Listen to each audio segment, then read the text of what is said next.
BP said to save millions. The oil giant wins a court injunction to stop paying the companies that can't link direct losses to the 2010 Mexican Gulf oil spill.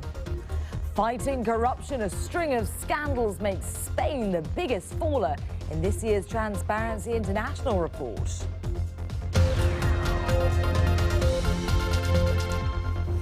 Hello there and a very warm welcome to you. This is World Business Report with me, Alice Baxter. Now, in just a minute, we'll be speaking to Transparency International on why certain European countries are slipping down the league tables. But first this hour, tech giant Apple has bought a company called Topsy, which analyzes data from social media sites like Twitter.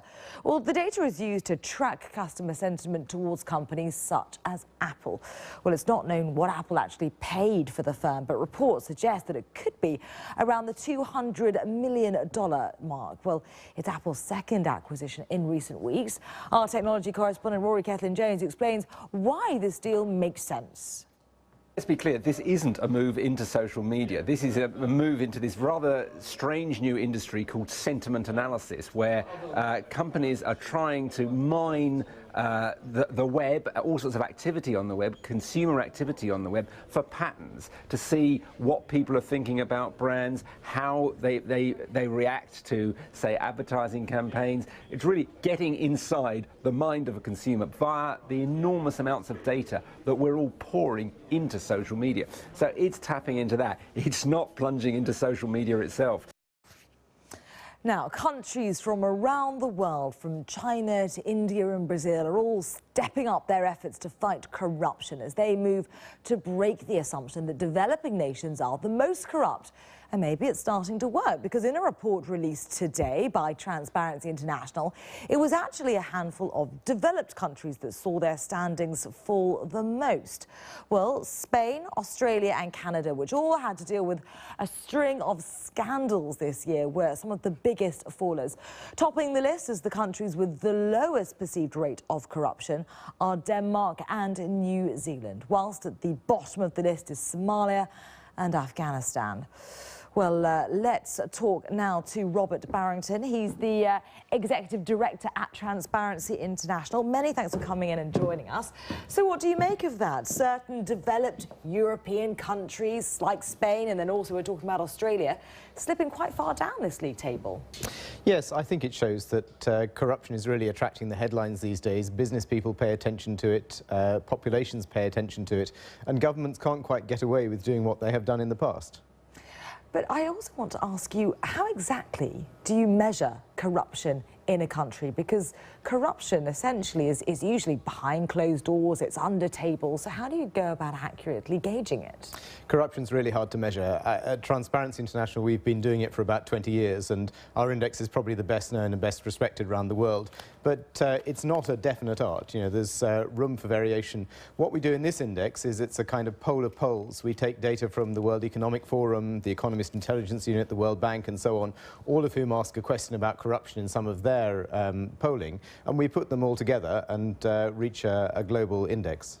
I was talking earlier about how certain, what we sometimes term developing nations, have really been trying to fight this image that they are the most corrupt countries.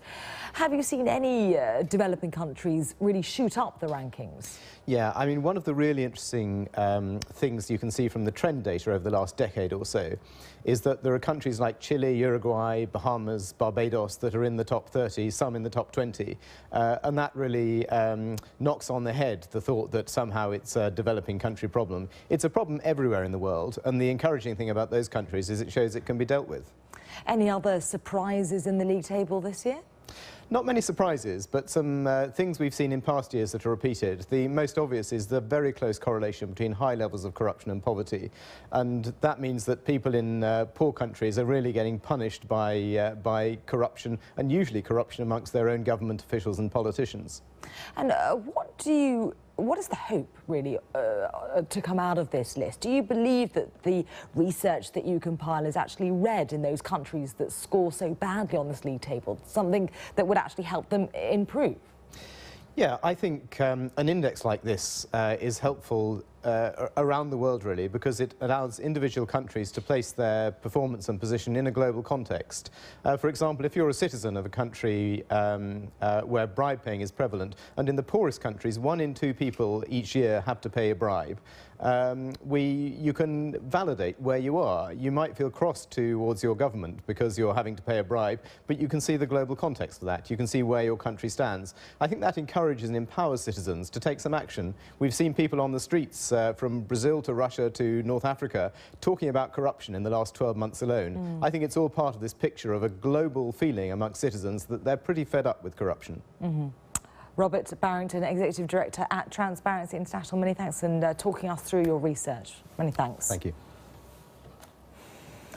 Now, oil giant BP's attempts to limit claims over the 2010 Gulf of Mexico oil spill have been given a boost after a US appeals court ruled in its favour today.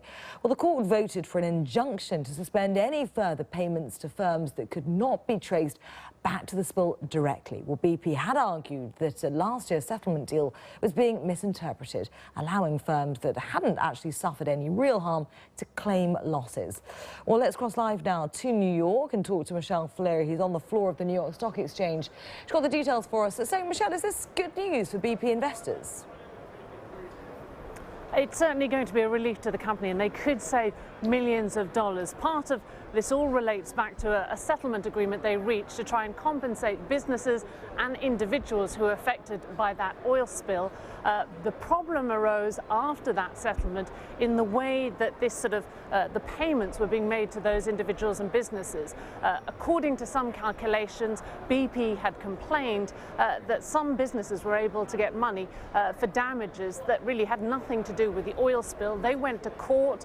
They lost one battle. They then ended up trying to appeal that decision, and it now seems that they're making some progress.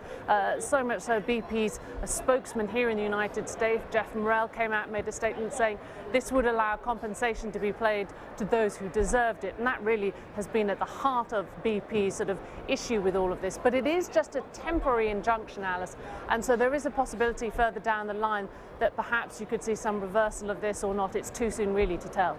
OK, Michelle, many thanks for that update. Michelle Fleury there for us on the floor of the New York Stock Exchange. OK, let's bring you some other news now. And the number of people registering as unemployed in Spain fell by 2,500 in November. That's according to official figures. Well, that's unusual because November usually brings rising unemployment due to the end of the tourism season. The government said that new jobs in construction and industry were behind the fall.